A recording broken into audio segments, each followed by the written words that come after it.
Welcome to the Global News Podcast on YouTube, where we go behind the headlines. I'm Janat Jalil. And today, Ukraine says it's holding its first trilateral talks with the US and Russia since Moscow's full-scale invasion of Ukraine.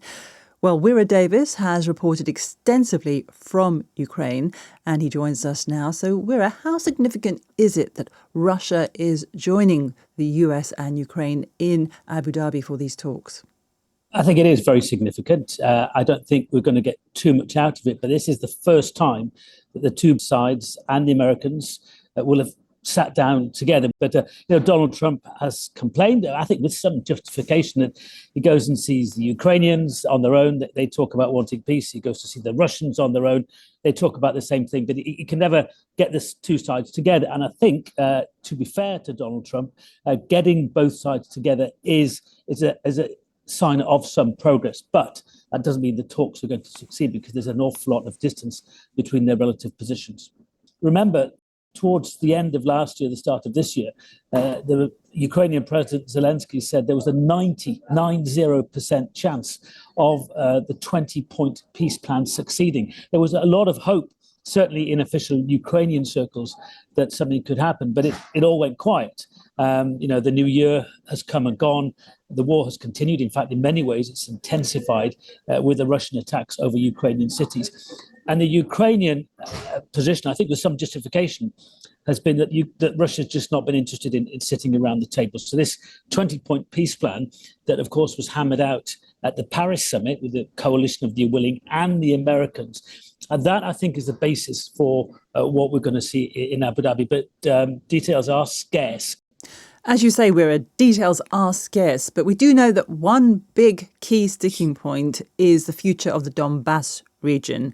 Russia wants parts of it that currently are controlled by the Ukrainians. The Ukrainians say no way, given the sacrifices they've made in defending their territory. A red line for both sides. How do you square that circle? Yeah, as you say, it is one of the main sticking points. Actually, there are many more, but let's stick on this one. Russia now controls about 20% of Ukraine's territory. Zelensky seems to be acknowledging that if there is to be a peace deal and a ceasefire agreement, Ukraine is going to have to accept in the short term that it's going to lose some territory. Now, what the Ukrainians don't want is for the Russians to be given territory they don't even control. The whole of the Donbas. That is what Putin wants. And that is why the Russians haven't been engaged around the table so far, is because they haven't achieved their military land grabbing objectives in eastern Ukraine. So that is a big sticking point. I spoke to a lot of Ukrainians and they don't want to hand over any land at all.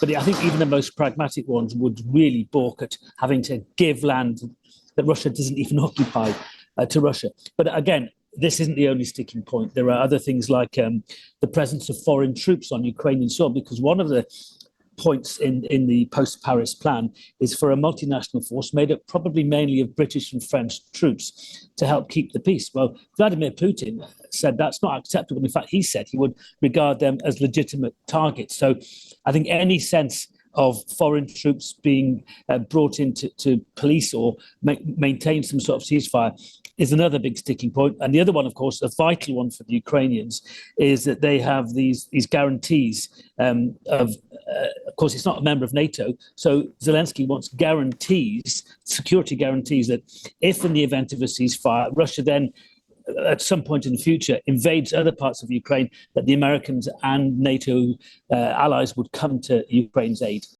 Well, Mr. Zelensky did say at Davos this week that he'd got those security guarantees from the US. What are the concessions from the Russian side? Because we keep hearing about what the Ukrainians are being asked to give up. What are the Russians prepared to give up? Because there has to be some kind of compromise, surely. Look, we haven't really seen the details of what the Russians are offering. Of course, they seem to be dominant militarily at the minute. Ukraine is losing ground, and they have been steadily losing ground for the last few months. So Russia would agree to end the war. There'd be an exchange of prisoners. But I think Russia would have to accept some of those other points, like perhaps a multinational peacekeeping force.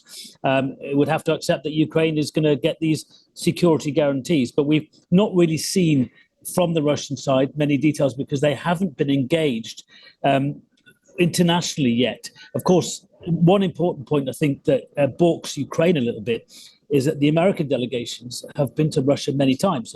Steve Witkoff and Jared Kushner, Witkoff in particular, Donald Trump's special envoy, has been to Russia on several occasions, including in the last couple of days. He's never been to Ukraine. And that is one reason I think why, even though he's very skeptical and he's angry with the continued Russian aggression, Zelensky feels that he has to participate in these talks in Abu Dhabi because he feels that Donald Trump's attention has been focused elsewhere. We all know about Venezuela, we all know about Greenland, other areas, and there's a real fear on the Ukrainian side that Donald Trump and the American side are going to lose interest in the war in Ukraine at a time when Zelensky really needs to keep the momentum going. And he's also concerned that the Russians have been emboldened by the success of their airstrikes on Kyiv and other major Ukrainian cities, which have devastated the heating and power infrastructure and left many people struggling to cope in the midst of a freezing winter. Anyway, the Ukrainian government says there is not now a single conventional power station across the whole of Ukraine that has not been damaged or hit in Russian airstrikes. Temperatures in Kyiv over the last couple of weeks have been occasionally minus 20 degrees centigrade. So with the loss of power and the freezing conditions, it's been terrible for tens of thousands of Ukrainians, particularly in the capital, Kyiv, where Russia seems to be focusing much of its attacking. And Zelensky has accused Russia of deliberately exploiting the freezing cold winter, which has been much colder even by Ukrainian standards, to make life hard for its people. And there are tens of thousands of people in apartment blocks in Kyiv who haven't got heating, they haven't got running water, they haven't got electricity. The Kyiv local authorities are having to set up these so-called invincibility centres. Now, those are train carriages in train stations or huge marquees that have heating, that have food, that have water, that have company.